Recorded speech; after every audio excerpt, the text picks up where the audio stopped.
अथ श्री भवान्यष्टकम्।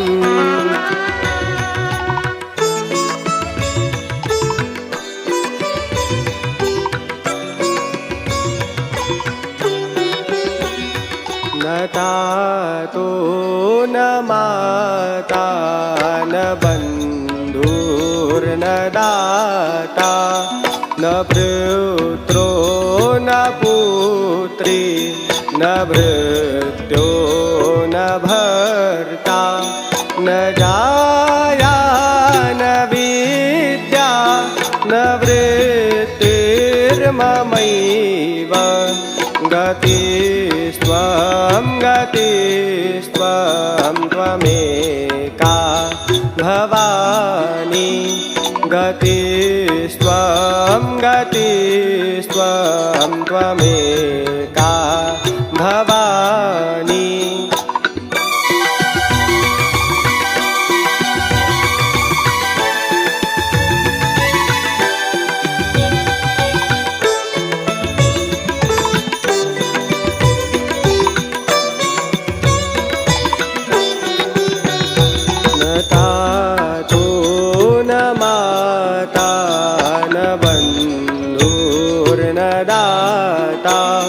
न पुत्रो न पुत्री न भृत्यो न भर्ता न जाया न विद्या न वृत्तिर्ममैव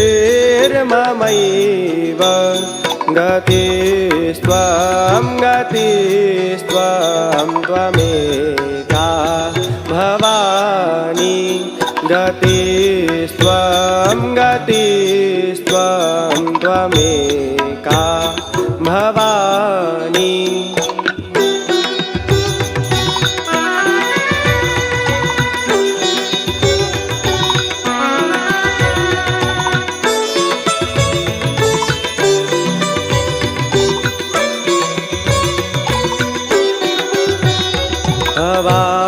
भाव पारे महादुःखभीरु तपात प्रकामी प्रलोभी प्रमत्त कुसंसार पाश प्रबद्ध सदाहं गतिस्त्वं त्वमेका भवानी गतिस्त्वं त्वमेका भवानी।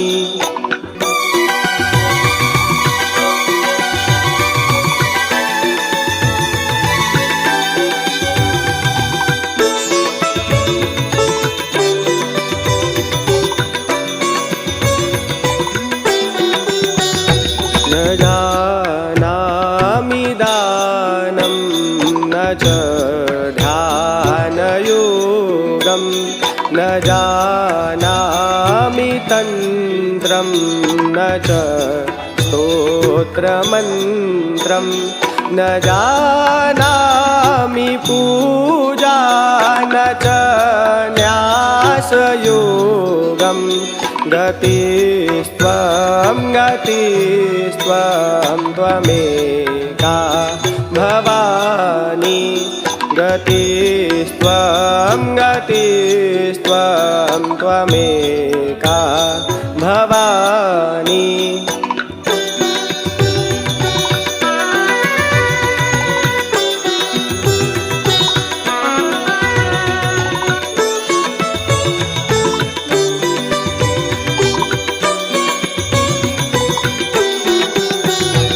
न जानामि पुण्यं न जानामि तीर्थं न जानामि मुक्तिं दयं वा कदाचित् न जानामि भक्तिं व्रतं वापि मार्तक गतिस्त्वं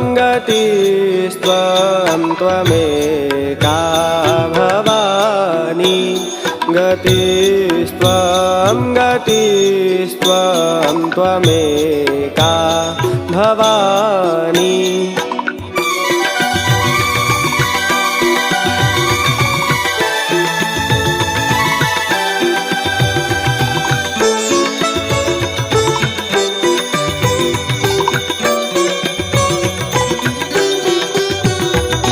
कुकुर्मी कुसंगी कुबुद्धि कुदासः कुदाचारहीनः कदाचारलीनः कुदोष्टि कुवाक्य प्रबन्ध सदाहं गतिस्तं त्वमेका भवानी गतिस्तं त्वमेका भवानी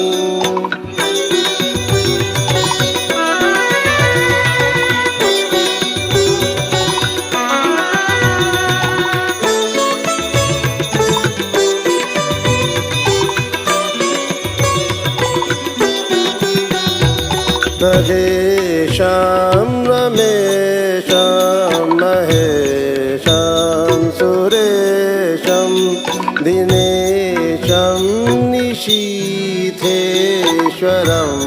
वा कदाचित् न जानामि चान्यत् सदाहं शरण्ये गतिस्त्वं त्वमेका भवानी गतिस्त्वं त्वमेका भवानी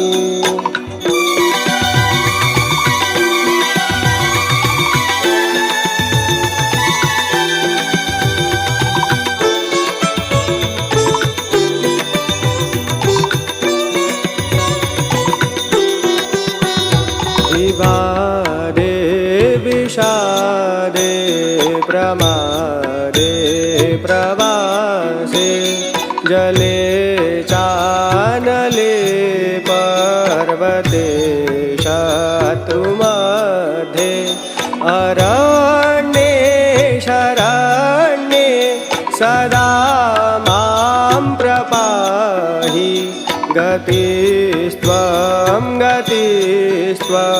त्वमेका भवानी गतिस्त्वं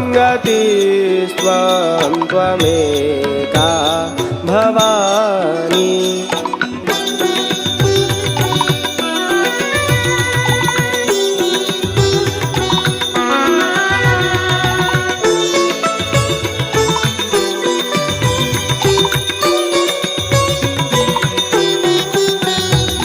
अनाथो दरिद्रो जरारोगयुक्तो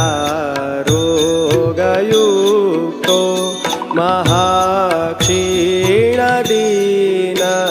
सदा जाड्यवक्त्र विपत्तो प्रविष्ट प्रनष्ट सदाहं गतिस्त्वं